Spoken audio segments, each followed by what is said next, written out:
Saludos, mi nombre es Kleiner Gutiérrez, estudiante de la Universidad Fermín Toro. Y en esta oportunidad voy a hablarles sobre las fases de juicio integradas a la materia Derecho Procesal Penal, en donde antes de exponerle dicho tema, debo explicarles y hacerles entender que el proceso es un todo y significa que los principios del proceso son obligatorios y aplicables al mismo, así como los principios relativos de la administración de justicia dentro del proceso. Esto debe tenerse como norte, ya que se encuentra establecido en los artículos 26 y 49 dentro de nuestra Constitución, en donde nos dice que la aplicación es directa e inmediata y determina y orienta el proceso, prevaleciendo así alguna norma infraconstitucional que colidia con ellos. El proceso de los ciudadanos tienen derecho a un proceso libre con todas las garantías, a la presunción de inocencia, al debido proceso, a la tutela efectiva, a la igualdad de armas entre las partes, a un juez natural, a la respectiva dignidad humana, al derecho a la supremacía constitucional, al proceso público y oral, a la contradicción, al derecho a la inmediación, al derecho a la concentración, al derecho a la verdad, al derecho a la imparcialidad y a la idoneidad y transparencia de la administración de justicia, como también y por último el derecho a la valoración racional de las pruebas. Dentro de la fase de juicio, que ser en forma pública y oral o en su contradicción de inmediación y concentración, el quebrantamiento de cualquier de estas formas, salvo excepciones establecidas dentro de la ley, es causa de nulidad de los actos procesales. Esta fase de juicio, que es la tercera en la fase del proceso penal venezolano, ya que a cargo del juez de primera instancia de juicio, y se da por cuanto el juez de control, al finalizar la audiencia preliminar, admite la acusación del fiscal, ordenando así el paso al juicio.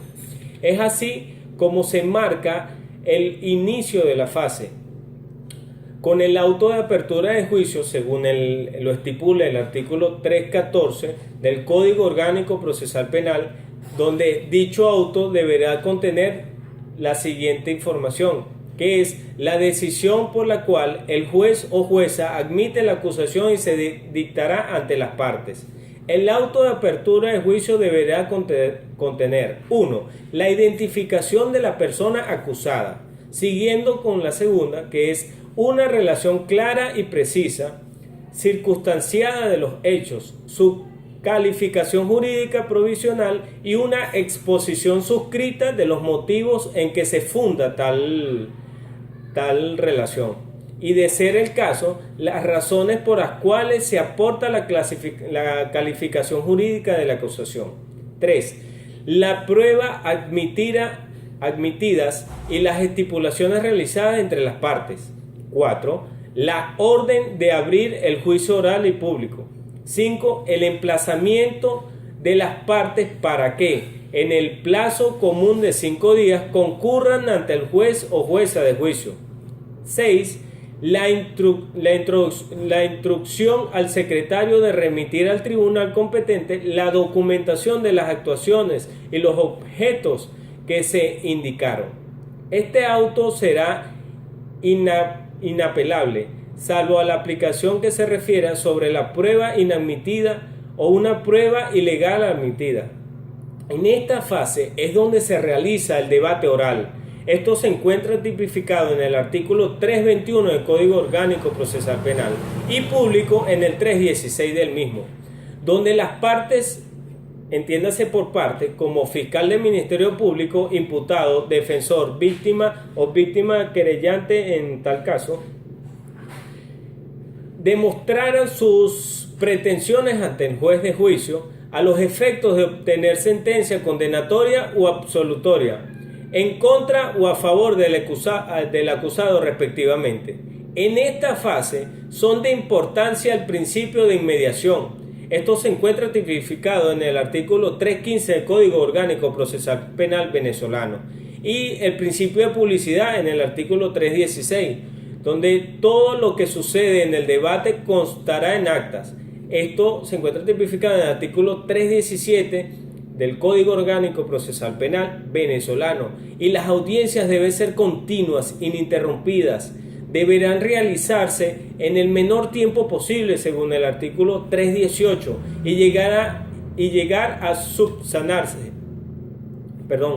Y si llegase a suspenderse según el artículo 319, se continuará en el punto donde se suspendió y no podrá excederse en un lapso de 15 días, según el artículo 320. Entre una y otra audiencia, en esta fase de juicio no se computarán los sábados ni domingos, ni días feriados, ni aquellos en el que el tribunal decidió no despachar. Esto lo encontramos en el artículo 156 de nuestro Código Orgánico Procesal Penal. Entre los artículos 319, 320, 321 del presente código fueron vistos el tema anterior. En el artículo 322 del Código Orgánico Procesal Penal establece que solo de ser incorporados al juicio por su lectura, los testimonios o experticias que se hayan recibido conforme a las reglas de las pruebas anticipadas, sin prejuicio de que las partes o el tribunal exijan la competencia personal de él o los testigos o expertos o expertas, cuando sea posible. 2. La prueba documental o de informes y el acta de reconocimiento, registro o inspección realizada conforme a lo previsto en este código. 3. Las actas de las pruebas que se ordene practicar durante el juicio fuera de las salas de audiencia. Mientras tanto, que cualquier otro elemento de convicción que se incorpore por lectura al juicio no tendrá valor alguno, salvo que las partes y el tribunal manifiesten expresamente su conformidad en la incorporación. Mientras, el artículo 323 del Código Orgánico Procesal Penal nos habla de la imposibilidad de asistencia, en donde nos explica que los órganos de prueba que no puedan concurrir al debate por un impedimento justificado serán examinados en el lugar donde se hallen por el juez o juezas. Si se encuentra en un lugar distinto al juicio o se trata de personas que no tienen el deber de concurrir a presentar dicha declaración, el juez o jueza avisará sin demora al juez o jueza de aquel lugar, quien los examinará. En ambos casos se ordenará por cualquier medio tecnológico audiovisual la recepción y reproducción del acto, y las partes podrán participar dentro de él.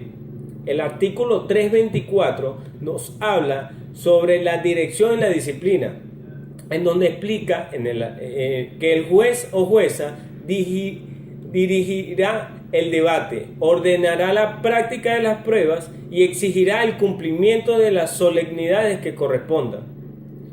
Moderará la discusión y resolverá los incidentes y demás solicitudes de las partes, impidiendo así que los alegatos se deriven hacia los aspectos inadmisibles o impertinentes, pero sin coartar el ejercicio de la acusación ni del derecho a la defensa.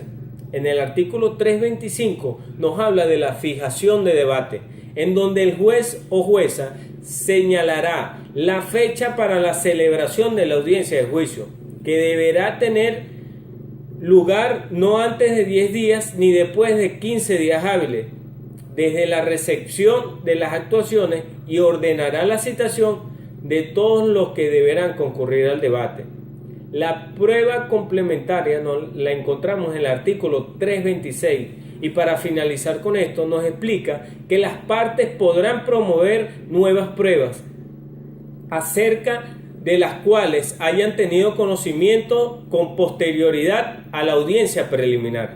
Sin más nada que hacer referencia, les agradezco esta nueva oportunidad. Se despide de ustedes el estudiante Kleiner Gutiérrez, estudiante de cuarto año de la Universidad Fermín Toro materia Derecho Procesal Penal. Gracias.